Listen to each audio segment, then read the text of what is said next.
आप कह रहे हो डंके की चोट पर कि 7 करोड़ 89 लाख, हाँ मतलब 7.89, 7 करोड़ 90 लाख लोगों के घर घर जाकर फॉर्म दिया। ये उनके स्टेटमेंट हूबहू बहू मैं रिपीट कर रहा हूं। 7 करोड़ 20 लाख फॉर्म 30 दिन के भीतर वापस मिले, जो दरअसल 20 दिन में ही मिले। अब ये आप करो घर घर जाकर दिया, तो वो जो हमने अपने कैमरे में रिकॉर्ड किया, हम जैसे लोगों ने, कि भाई एक ब्लॉक ऑफिस में बैठकर, सीओ ऑफिस में बैठकर, बीडीओ ऑफिस में बैठकर, या धकाधक फॉर्म जमा हो रहे थे, भरे जा रहे थे, अपलोड हो रहे थे, या जो हजारों लोग कह रहे हैं उनके पास बीएलओ आया नहीं, तो ये तो एक ब्लेटेंट झूठ है जो सीधे दिख रहा है कि बीएलओ नहीं गया और उसके बाद उनके फॉर्म जमा हो गए। अगर घर घर जाकर किए होते तो मृतक जिंदा के लिस्ट में, जिंदा मृतक की लिस्ट में ये सब भी नहीं होता। तो ये तो साफ झूठ बोल रहे हैं। मुझे हालांकि लगता है इसका कोई काउंटर भी पूछा जाना चाहिए कि सर ये तो दिखा ना ऑन रिकॉर्ड, ऑन कैमरा। जी।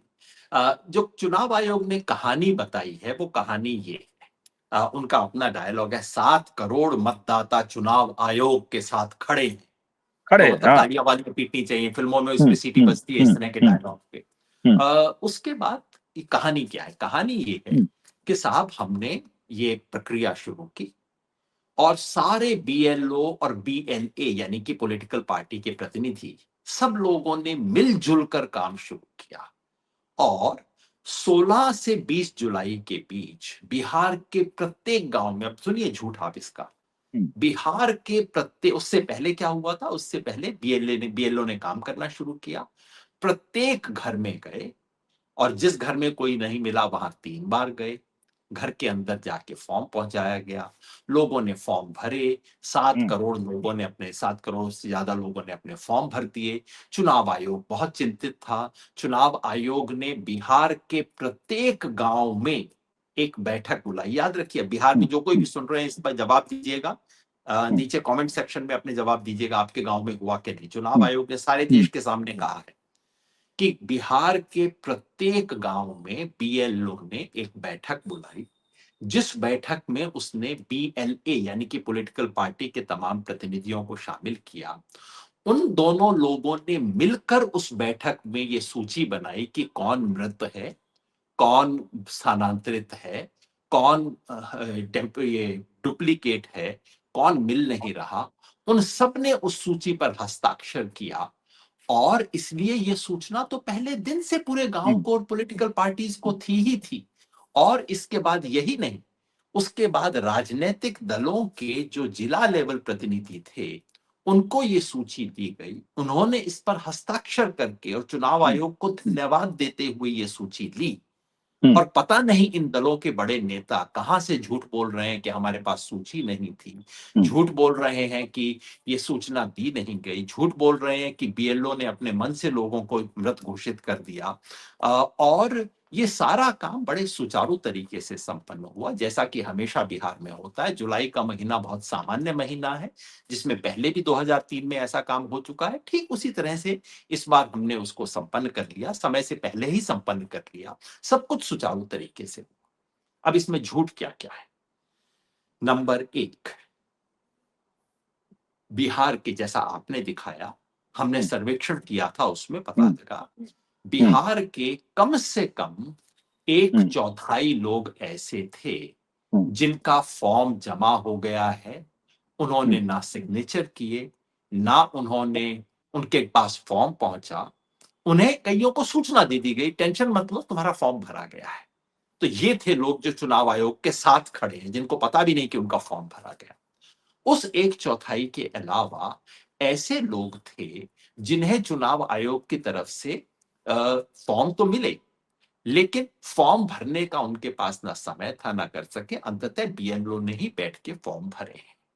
इसके अलावा जिन लोगों ने फॉर्म भरे भी, किसी को बिहार में उसकी पावती नहीं मिली। मुझे दुख हुआ कि आज की प्रेस कॉन्फ्रेंस में इतने सारे जर्नलिस्ट थे, किसी ने ये सवाल नहीं पूछा नहीं कि पूछा, साहब नहीं पावती पूछा। कितने लोगों को मिली है हम्म, हम्म, ना। और तो ये जो, और फिर ये झूठ है कि बिहार के हर गांव में ऐसी बैठक हुई। ये झूठ पहली बार चुनाव आयोग ने सुप्रीम कोर्ट के सामने हलफनामे में बोला था और उस झूठ को साबित करने के लिए उन्होंने बिहार के कुछ चुने हुए 10 पंचायतों का एक तरह का मिनट्स दे दिए थे। उस 10 पंचायतों में भी वो बात झूठ निकली, क्योंकि आरजेडी के लोगों ने हलफनामा दे के बोल दिया कि हमारे गांव में ऐसी कुछ नहीं हुई है, इस तरह की कोई मीटिंग नहीं हुई है। और अगर आप अपने बिहार के दर्शकों से पूछ लीजिए किस किस के गांव में ऐसी मीटिंग हुई है, ये बात झूठ है। ये हाँ, बात भी झूठ है कि पार्टियों के जिला अध्यक्षों को दी गई है, चूंकि मेरे पास आरजेडी के जिला अध्यक्षों के दिए हुए लिखित बयान है कि हम मांग रहे हैं बार बार जाके और हमें दी नहीं जा रही है।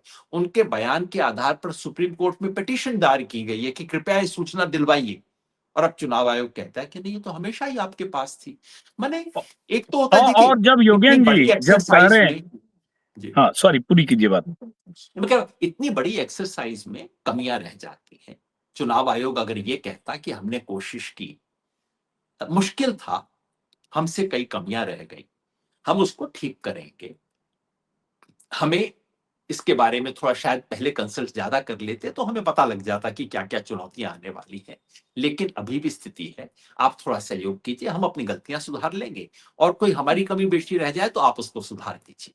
हो सकता है अब लोगों का भरोसा थोड़ा बढ़ जाता। हाँ, लेकिन ये जो सीना जोरी वाले अंदाज में आज प्रेस कॉन्फ्रेंस की गई है, सारे तथ्यों को बुलाते हुए, अब जिस जिस साधारण सी बात है, जिस जिस व्यक्ति के गांव में ऐसी मीटिंग हुई है, जहां बीएलओ ने सब लोगों को बैठा के उसके सामने लिस्ट शेयर की है, वो सब इलेक्शन कमीशन पे विश्वास करेंगे। जहां हम्म, जहां नहीं हुई है, वो अब इलेक्शन कमीशन पे नहीं, इलेक्शन कमीशन पे आरोप लगाने वालों पे विश्वास करेंगे कि अगर जो आदमी दिल्ली में नेशनल मीडिया के सामने प्रेस कॉन्फ्रेंस करके इतना बड़ा झूठ बोल सकता है, उस आदमी की किस बात पे भरोसा किया जाए। हम्म। तो मैं और एक बात, बिल्कुल जब वो जिम्मेवारी कहते से, हैं ना, अजीत भाई आप और मैं मिलके जिम्मेवारी से कह रहे हैं ना, मैं कह रहा हूं चुनाव आयोग को कि ये देखिए, इसे हलफनामा मानिए और आप मेरे खिलाफ केस कीजिए। मैं और अजीत अंजुम जिम्मेवारी से कह रहे हैं कि बिहार के अधिकांश 90% गांव में ऐसी कोई मीटिंग 16 से 20 जुलाई के बीच में नहीं हुई, कि बिहार के अधिकांश गांव में एक बहुत बड़ी संख्या में लोगों को पता भी नहीं था, ना तो उनको फॉर्म मिला, ना किसी को रसीद मिली, और ना ही अधिक इनमें से बहुत बड़ी संख्या में लोगों ने अपने फॉर्म को देखा भी है। ये अब अब इसको चूंकि आप देखिए, हलफनामा बना लीजिए और हमारे पे कानूनी मुकदमा कर दीजिए। अब मैं इसी का, चूंकि आपने कहा ना कि बहुत सारे लोगों ने हलफनामा नहीं देखा, तो मैं ऐसे सैकड़ों लोगों से बात कर चुका हूं ऑन रिकॉर्ड। हजारों लोगों के कॉल्स मेरे पास आए, लगातार घंटी बज रही, जिन्होंने फॉर्म नहीं देखा, उनके फॉर्म भर दिए गए, उनमें से कई के फॉर्म रिजेक्ट हुए या क्या हुए, उसको लेकर लोग अपना पता करने में लगे। अब मैं आज पहली बार ऑन कैमरा ये बात अपने वीडियो में कह दे रहा हूं, चूंकि मेरी माँ ने कहा था कि तुम इस पर मत बोलो। मेरी माँ बेगूसराय में वोटर है, मैं बेगूसराय का रहने वाला हूं। मेरी माँ 8 महीने से गुरुग्राम में है, जहां मेरा भाई रहता है, और अभी 10 दिन से मेरे घर में थी। अभी जिस दिन ड्राफ्ट लिस्ट आई, तो उसके एक दिन पहले मैंने माँ से पूछा कि तुमने फॉर्म भरा, तो बोले हमको पता भी नहीं चल, चूंकि हम बाहर थे। तो हम बेगूसराय की भाषा में बोली कि जा हमरा तो भूल गई, मतलब हम भूल गए। और मैं भी इतना पैनिक में था, एफआईआर भाग दौड़, मैंने पूछा नहीं। ड्राफ्ट लिस्ट आई तो मैंने एपिक नंबर से सर्च किया, तो मेरी माँ का नाम ड्राफ्ट लिस्ट में है। अब मेरा सवाल बताइए। यह है कि मेरी माँ है, मैं आज बोल रहा हूं, तो ड्राफ्ट लिस्ट में होना उनके लिए खुशखबरी हो सकती है कि वो गई नहीं 8 महीने से, लेकिन ड्राफ्ट लिस्ट में है। लेकिन ये फ्रॉडुलेंट क्यों नहीं है कि मेरी माँ को नहीं पता है और मेरी माँ का दस्तखत किसी ने किया और उनके फॉर्म जमा किए, क्या लिखा, क्या दस्तावेज दिया। हालांकि वो सरकारी नौकरी से रिटायर्ड हैं, पेंशनधारी हैं, मेरे फादर डिस्ट्रिक्ट जज थे, तो डॉक्यूमेंट की कमी नहीं, लेकिन फॉर्म उनकी जानकारी के बगैर हुआ। क्यों मैंने इस पे वीडियो पे बात नहीं की, आज क्यों करना पड़ रहा है? क्योंकि वो बोल रहे हैं झूठ कि 7 करोड़ 89 लाख लोगों के घर घर गए, क्योंकि वो झूठ बोल रहे हैं कि सबके घर जाकर फॉर्म आए। और क्यों बोल रहा हूं और क्यों माँ ने रोका, बहुत सिंपल सी है। माँ ने कहा कि बेटा वो जो होगा कोई मोहल्ले का ही होगा, उसने कर दिया होगा, अब तुम ये बोलोगे तो उसको दिक्कत हो जाएगी, बेटा छोड़ दो। माँ की बात मान के उस दिन चुप हो गया और छोड़ दिया मैंने। चलो मेरी माँ, मेरे परिवार में 10-8 लोग एक्सटेंडेड फैमिली में है जिनको नहीं पता उनके फॉर्म भर गए, और मैं ऐसे जानने वाले को जान रहा हूं जिनके फॉर्म, जिनके नाम कट गए, जो जाकर फॉर्म भरते या वो छुट्टी में जाकर वोट देते हैं। तो ये आप इतनी बड़ी बात डंके की चोट पर election commissioner, chief election commissioner कर रहे हैं, और एक लाइन में खारिज कर रहे हैं कि बिहार में एसआईआर में कोई गड़बड़ी हुई नहीं।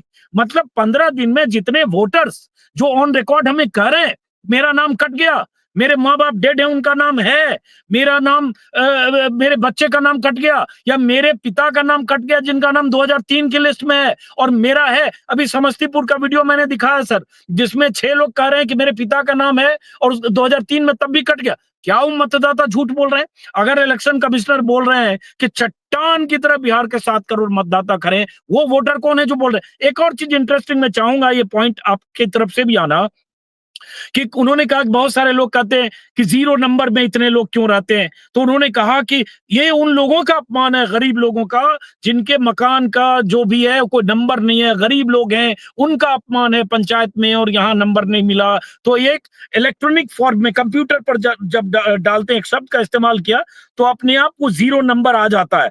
लेकिन सवाल उठता है, 0 की बात नहीं है भाई, 1 नंबर मकान में 400 आदमी है, 2 नंबर में 12 है, 3 नंबर में फिर 86 है, तो ये कौन सी नंबरिंग है?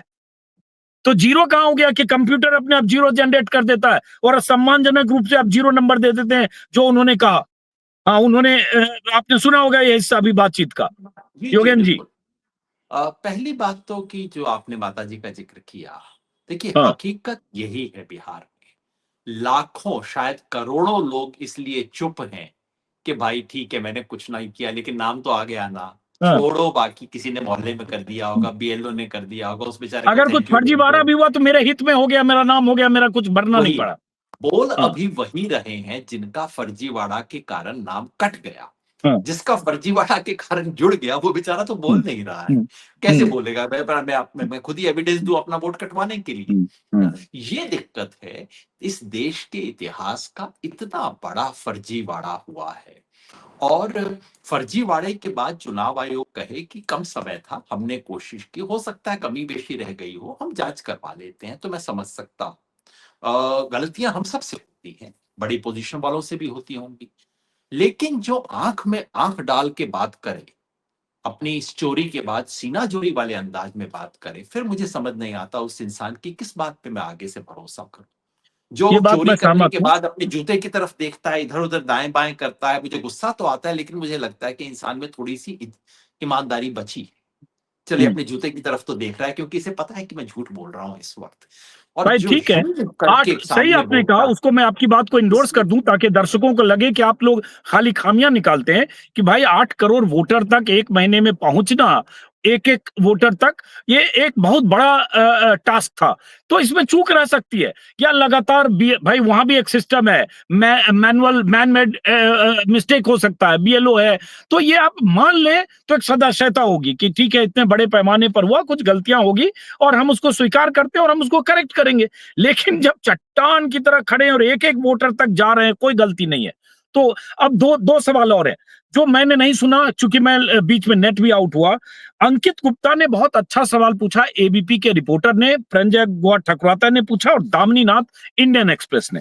अंकित गुप्ता के सवाल का जवाब उस तरह से दिया कि नहीं वो बताइए, लेकिन दामिनी नाथ ने एक सवाल पूछा इंडियन एक्सप्रेस के रिपोर्टर ने कि मतदाता सूची में जो कितने लोग हैं 7 करोड़ 24 लाख में, जिन्होंने डॉक्यूमेंट जमा किए, और बीएलओ की नॉट रिकमेंडेड कैटेगरी का मतलब क्या है? क्या इसका जवाब उन्होंने दिया? जी नहीं, इनफैक्ट मैंने कुछ लिस्ट बनाई थी उन सवालों की जो सवाल पूछे गए और जिसका कोई जवाब नहीं था। हम्म, ये दामिनी नाथ के सवाल और जो दूसरे सवाल थे, उन्हें बाद में अनुभूति बिश्नोई ने दोहराया, कहा कि चूंकि हम्म, आपने जवाब नहीं दिया इसलिए मैं एक बार फिर पूछ रही हूँ इन सवालों हम्म, को। हम्म, फिर भी उनका जवाब नहीं मिला।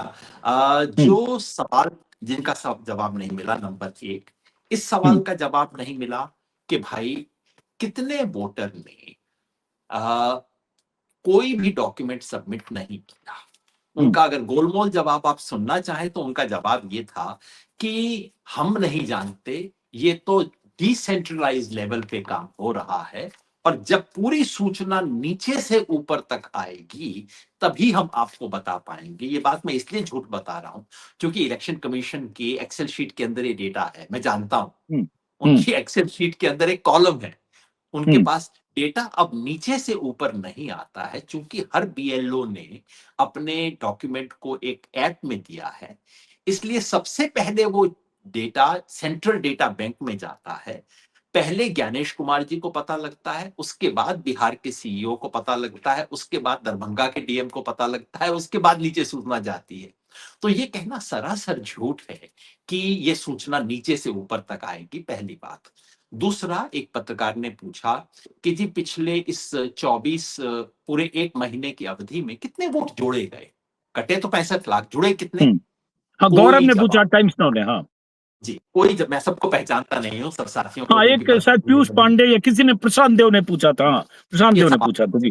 हाँ। फिर सवाल पूछा गया, एक नहीं 2 बार पूछा गया कि ये बीएलओ ने रिकमेंड कितनों को किया है, नॉट रिकमेंड कितनों को किया है, और आखिर किस आधार पे किया है।